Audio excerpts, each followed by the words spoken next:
네, 안녕하십니까. 부동산 대결쇼 신과 함께 진행을 맡은 신재민입니다. 신영호입니다. 네, 반갑습니다. 반갑습니다. 네, 지난 시간에 이어서 네. 스튜디오에서 진행을 하는데, 자, 지난 시간 조금 재미있었나요? 없었죠. 그렇게 다이렉트로. 주제도 딱딱했고 네. 또 딱딱했어요.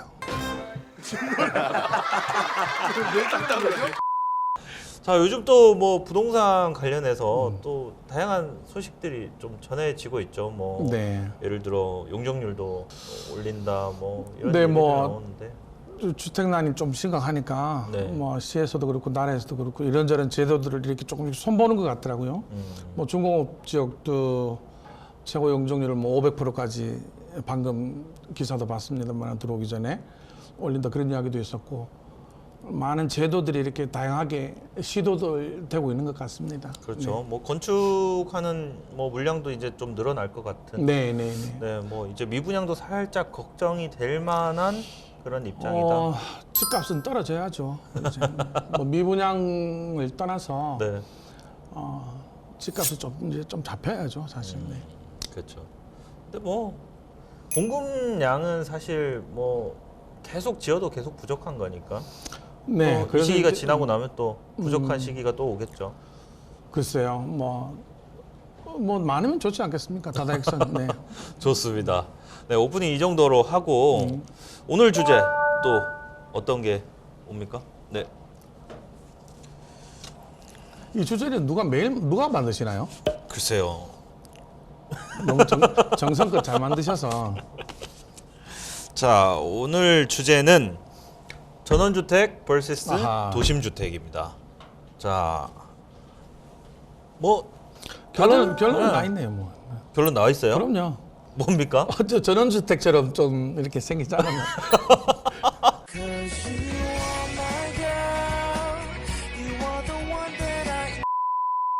근데 요즘 좀 결이 좀 달라요, 지금. 결이. 저는 도심이거든요. 예. 차도남 이미지잖아요. 감사합니다. 너무 옛날 단어인가? 네. 네. 그것도 한 10년 넘은 것 같아요. 그래요? 네. 그럼 요즘 어떻게 표현하나요? 글쎄요. 그런 얘기 안 하는 것 같은데. 요즘 차도남을 이해하시는 것부터 옛날 사람인 거예요. 알겠습니다. 자, 그러면 전원주택. 네, 저는 전원주택이 좋아요. 좋기야 좋죠. 저는 학교 갈 때 저는 국민학교를 다녔으니까 저도 국민학교에서 초등학교로 바뀌는. 고무신 신어봤어요? 신어봤죠, 청학동에서. 그래요? 내복이 이렇게 아랫돌이 이렇게 뚫려 있는 내복 입어봤어요? 왜 뚫려 있어요? 생각해보세요. 왜 뚫려 있는지 내복이. 따라서 아니? 내복이 왜? 길 가다가 바로 화장실로 쓸 수 있는 내복. 에이, 그건 어디 조선시대 태어나셨을 옛날엔 다 그랬어요. 그래서 전원주택으로 회귀하고 싶다. 회개하고 싶다보다는 네. 이제 점점 추세가 전원으로 이제 돌아가자는 그런 트렌드죠. 그렇죠. 근데 저는 개인적으로 봤을 때 아직 나이가 어려서 그런 말씀을 어린 좀 나이는 아니죠. 그렇죠. 젊어서 이런 말씀을 좀 드리고 싶은데 사실 로망이야. 맞습니다. 누구나 좀 환경이 초록초록한 이런 환경에서 아침에 쫙 일어나서 새소리 들으면서 커피 한 잔 딱 마시는 이런 로망을 꿈꾸죠. 근데 이거는 정말 로망일 뿐이다, 사실은. 그게 왜 로망인가요? 왜냐하면 일어나자마자 커피 마실 여가가 어디 있어요? 전 일어나자마자 마셔요. 아니, 그렇지. 도심에 사시니까. 아니 전원에 살아도 마실 수 있죠. 마실 수는 있죠. 근데 뭐냐면 비유를 그렇게 드는 건데 아침에 일어나서 커피 마실 여가도 없이 잔디부터 깎아야 된다. 그리고 어디 하자난 곳을 찾아서 고쳐야 된다. 누가 야생동물이 와서 땅을 파고 갔다. 그게 선입견이에요. 고정관념인데 전원주택에 네. 꼭 잔디를 심어야 된다는. 잔디 아닐 수도 있죠. 또 전원주택에 꼭 야생동물이 나타난다는. 자, 전원의 뜻이 네. 뭔가요? 전원. 시골 생활이죠. 그렇죠. 야생동물은 필수 불가결한 얘기 아닙니까? 아. 예. 글쎄요, 야생 동물의 경계를 어디까지 정하는가 그게 사실 중요한데 네. 뭐 호랑이, 곰 뭐 이런 건 아니잖아요, 그죠? 기껏 해봐야 뭐 고라니 정도일 텐데. 야생 강아지도 있을 거고. 도심에 서울 도심에도 멧돼지는 나타나요. 아, 그렇죠, 그렇죠. 그러니까 네. 그걸 두려워한다면은 그냥 뭐 도심 한복판 아파트에 살아야 되고 어느 정도는 뭐 이해를 하고 가셔야 되죠. 저는 그렇죠. 그래서 뭐 전원주택이다. 그럼요. 전원주택은 자연이잖아요. 네, 자연, 그죠? 그렇죠. 그리고 그 초록이 주는 편안함. 저는 제 사무실 책상도 그렇고 집에 있는 책상에도 온통 화분으로 이렇게 책상을 초록색으로 도배를 하다시피 그렇게 했어요. 네네. 초록이 좋아요. 정말 저 이렇게 얘기해요. 뭐 귀농하고 싶다. 뭐 귀촌하고 저는 싶다. 귀농은 하고 싶지 않아요. 귀농은 농사를 지으러 다시 돌아가는 그쵸? 거잖아요. 근데 귀농이 아니라 네. 저는 도심에서 일하더라도 내가 주거하는 곳은 여유로운 삶을 살 수 있는 그 출퇴근하고 싶다는 거죠. 자, 그럼 결국 귀촌이 될 수 있겠죠? 전원. 단어 선택이 문제인데 네네. 내가 삶을 영위하는 것이 전원이고 네네. 직장은 도심에 둘 수도 있다는 거죠. 충분히. 그렇죠. 어쨌든 거주지는 귀촌이 아닐까요? 그렇죠. 뭐 그죠? 그럼 귀촌하시는 분들께 제가 분명히 당부하는 말이 있어요. 일단 매입해서 들어가지 마라. 매입해서 들어가지 마라. 전세나 월세로 먼저 살아보고 그래도 괜찮다면 그때서야 뭐 매입을 하든 건물을 짓든 이렇게 해라. 그래도 한 가지 좋은 방법이 있을 수 있습니다. 네. 근데 그 이유가 뭐냐면 네. 일단 첫 번째 텃세가 너무 심해요. 음, 이게 뭐 도심에서도 사실 텃세가 심할 수는 있습니다. 더 심할 수는 있어요. 근데 문제는 도심에서는 그냥 내가 내 집 들어갔다 나오면 사실 크게 지장이 없어요. 그냥 뭐 이웃들과의 소통이 그렇게 중요한 그런 곳은 아니라고 봅니다. 그런데 네. 말씀 중에 죄송한데 네. 그 터세라는 것은 네. 집 터세라고 말씀하신 게 네. 작은 지역적인 사실 그럴 수도 있죠. 네. 작은 그 아주 한두 군데에서 일어난 지역적인 사실을 전원이라는 그 일반화 시켜버리는 그런 오류를 지금 범하고 계신 거예요. 그 모든 전원 생활하는 사람들이 텃세를 당한다라는 그런 편견을 지금 시청자분들께 심어주고 계시는 거예요. 아니요, 그게 아니고 자 무슨 얘기냐면 텃세는 어디서든 있을 수 있습니다. 도심에서 더 심할 수도 있어요. 문제는 그 상호 교환이 굉장히 활발해야 되는 도심 같은 경우에는 좀 개인주의로 그냥 내가 내 집 들어갔다 나왔다 하면 되는 거지만 시골 같은 경우 혹은 뭐 전원 같은 경우 상호작용이 굉장히 중요합니다. 사실은 지금 전원 네. 생활이 네. 옛날 TV에서 하던 전원일기 같은 그런 농촌 생활하고는 네. 개념이 많이 달라졌어요. 다르죠. 그래서 김포나 파주나 네. 혹은 뭐 저기 남쪽으로도 뭐 여주나 이천 이쪽으로 이렇게 가면 뭐 강화나 네네. 이렇게만 가도 사실 거기가 뭐 거의 서울 생활권이죠, 그죠? 그렇죠. 서울 생활권이니까 그쪽을 뭐 텃세가 있어서 살기 힘들다라고 생각하는 사람들 아무도 없죠. 그럴 수 있습니다. 그리고 그런 생각은 이제는 무너져야 된다고 저는 생각합니다. 오히려 좋습니다. 예. 이렇게 한번 예를 들어 봅시다. 근데 아이들을 키울 때 좋은 환경에서 키우고 싶은 것은 세상 모든 부모들의 바람입니다. 저도 지금 아이를 키우고 있지만은 예를 하나 든다면 아침에 눈을 떴어요. 네. 그래서 아이가 이제 해 뜨는 걸 봅니다. 그죠? 네네. 해 뜨는 걸 보는데 평생을 섬에서 산 아이가 있어요. 네. 그 아이는 해가 어디서 뜹니까? 바다에서 뜨죠. 그렇죠. 그죠? 네, 네. 그러면 평생을 강원도 산골에서 살 아이는 해가 어디서 뜹니까? 산에서 뜨죠. 산에서 뜨죠. 네. 신 대표님 아이가 잠실에 있는 굉장히 큰 아파트에서 살았어요. 네네. 어느 날 물었어요. 얘야 오늘 해가 어디서 떴니? 아빠 백일동에서 떴어요. 이렇게. 근데 그렇게 키우고 싶지 않다는 거. 저도 전원 생활 뭐 하고 싶습니다. 하고 그렇죠. 싶어요. 그럼. 하고 싶은데 집이라는 건 뭐 삶을 살아가는 공간 이런 개념도 있겠지만 결국 우리 모든 재테크 수단의 가장 큰 비중을 그렇죠. 차지하고 재테크 있는 입장에서. 차지하고 있는 이 재산이라는 얘기죠. 그러면 이 재산적인 입장으로 봤을 때 도심에 있는 뭐 아파트나 하물며 정말 뭐 낡은 단독 같은 경우에도 실제로 건축을 하기 위해서 굉장히 땅 가치가 높아진 경우도 많아요. 근데 반면에 전원주택, 뭐 전원주택의 개념을 뭐 김포까지라고 보신다면 또 모르겠습니다만 일반적으로 우리가 알고 있는 전원주택의 개념은 전원, 그냥 말 그대로 시골이란 얘기예요. 우리가 일반적으로 느낌을 느끼자면. 그러면 그쪽으로 갔을 때 이 건물이라는 것은 감가상각밖에 일어나지 않는 거고 땅값이 올라줘야 결국은 이 가치가 올라가는 건데 땅값이 뭐 4,500만 년 동안 그대로인데 4,500만. 네. 그러면 그것에 대한 감가상각만 계속 마이너스 치고 자, 있는 거예요. 네. 자산 가치의 지금 당장 눈앞에 보이는 자산 가치의 측면으로 보면 네네. 굉장히 실패인 건 맞죠. 그렇죠.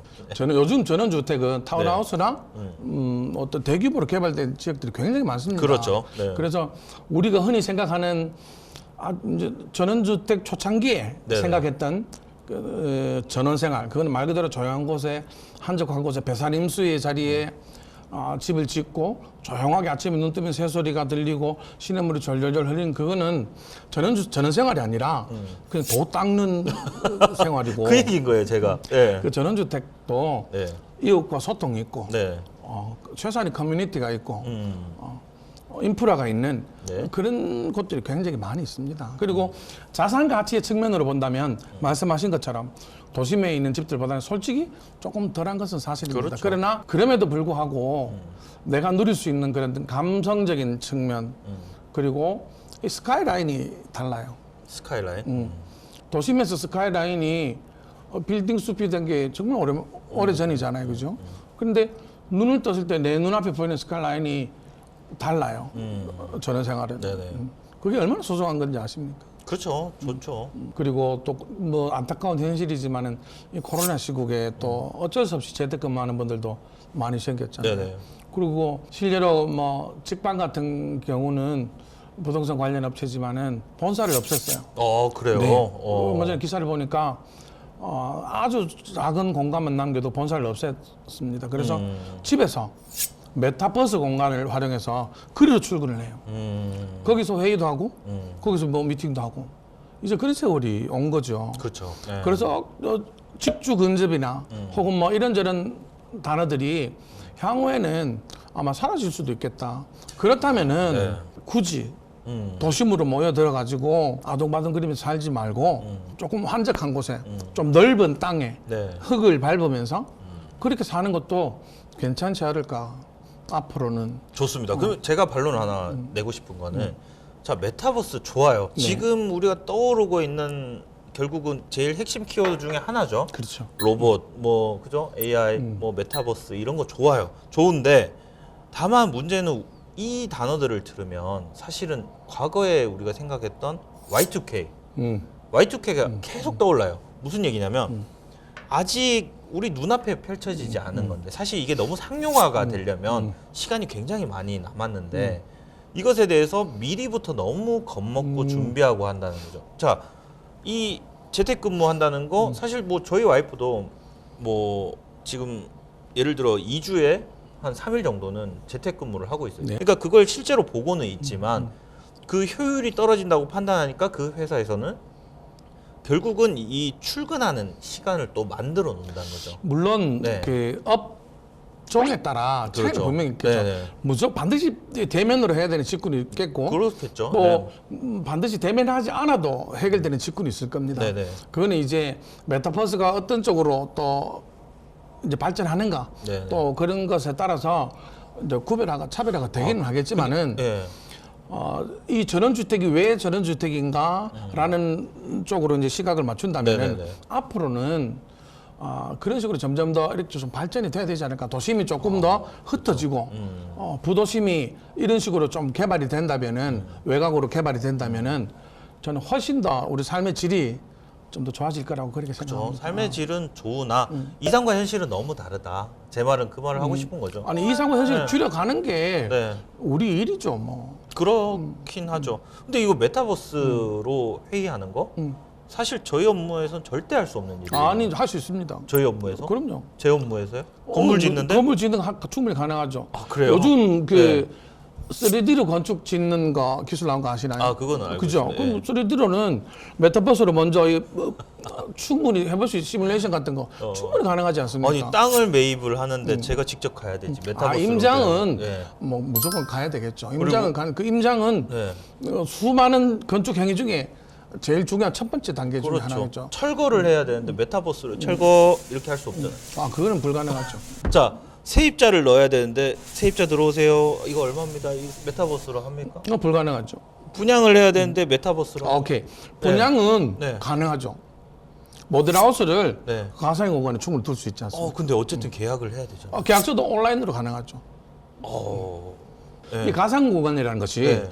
그 발전하는 속도가 네. 사실은 엄청나게 지금 빠르게 발전하고 그럼요, 있잖아요. 그럼요. 그래서 유튜브나 이런 채널을 보면은 그 VR로 이렇게 공간을 보여주는 그런 것들도 그럴 많고 수 저도 있죠. 사실은 네. 지금 좀 부끄러운 이야기지만은 VR로 뭔가를 시연할 수 있는 그런 현장을 고민하고 있거든요. 네. 돈이 많이 들어서 지금 못 그렇죠. 하고 있는데 네.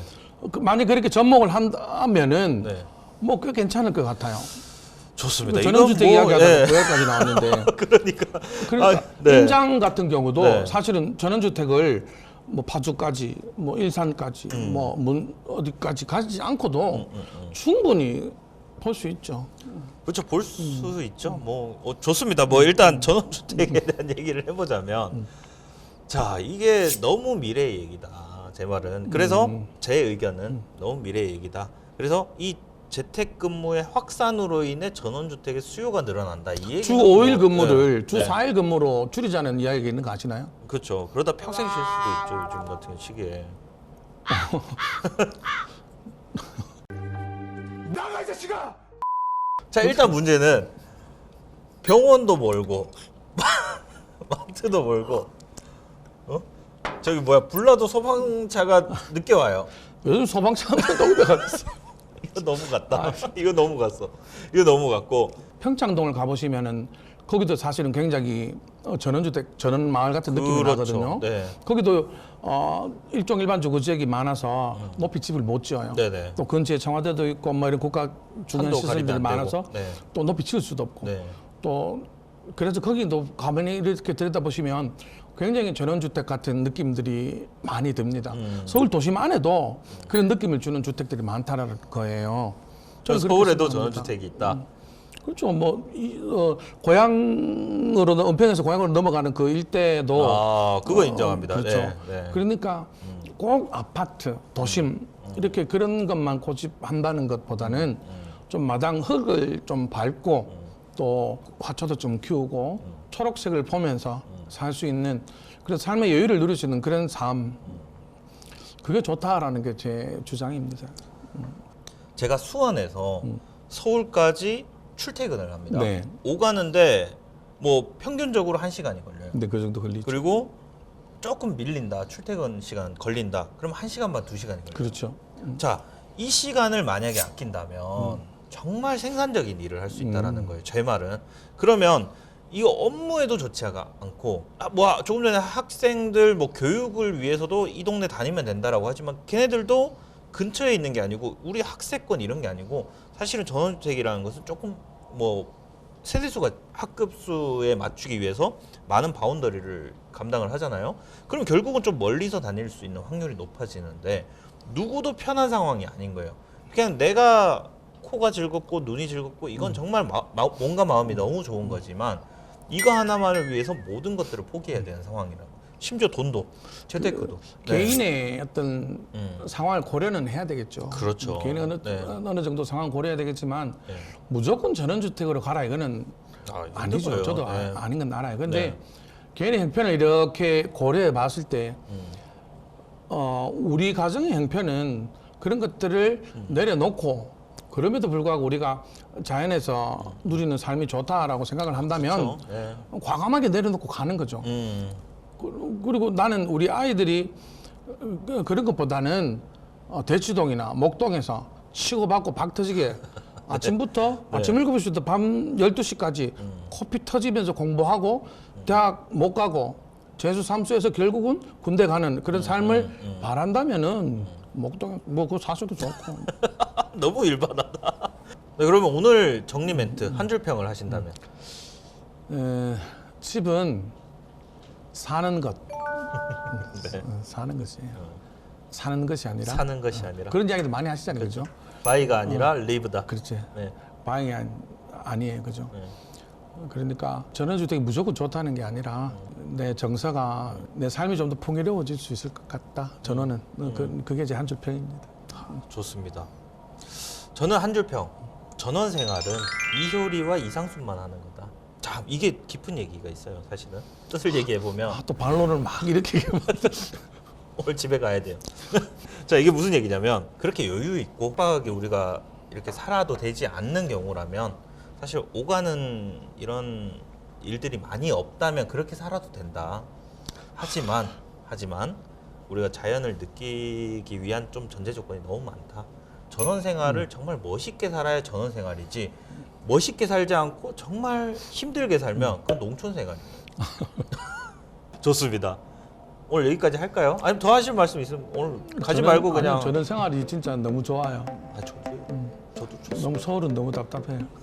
알겠습니다. 여러분 구독과 좋아요, 알림 설정 부탁드리겠습니다. 오늘은 여기까지 하도록 하겠습니다. 다음에 또 만나요.